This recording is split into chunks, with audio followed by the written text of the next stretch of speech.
अस्सलाम वालेकुम प्यारे बच्चों। तो आज हम सीखेंगे उर्दू हरूफे तहज्जी यानी के अलिफ बे पे। तो चलें शुरू करते हैं। अलिफ मद आ से आम, आम। अलिफ से अनार, अनार। बे से बिल्ली, बिल्ली। पे से पंखा, पंखा। ते से तितली, तितली। टे से टमाटर, टमाटर। से समर, समर। जीम से जहाज, जहाज। चे से चिड़िया, चिड़िया। हे से हिना, हिना।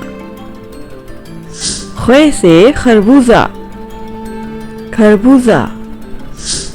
दाल से दरवाजा, दरवाजा।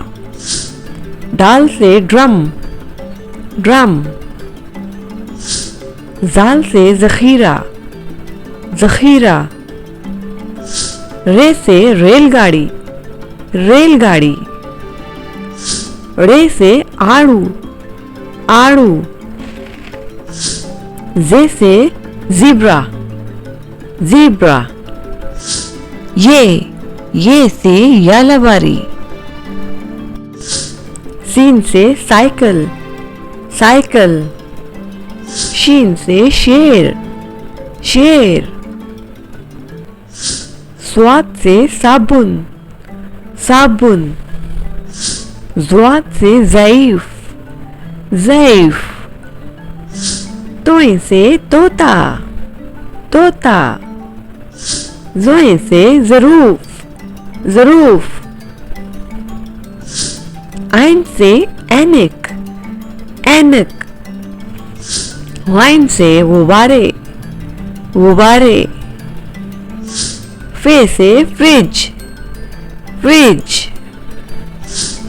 काफ से कैंची, कैंची। काफ से कबूतर, कबूतर। गाफ से गाय, गाय। लाम से लूमड़ी, लूमड़ी। मीम से मोर, मोर। नून से नलका, नलका। वाव से वैन, वैन। हे से हाथी, हाथी। हमजा से चाय, चाय। छोटी ये यो-यो, यो-यो। बड़ी ये से यक्का, यक्का। मज़ीद वीडियोस के लिए सब्सक्राइब करें।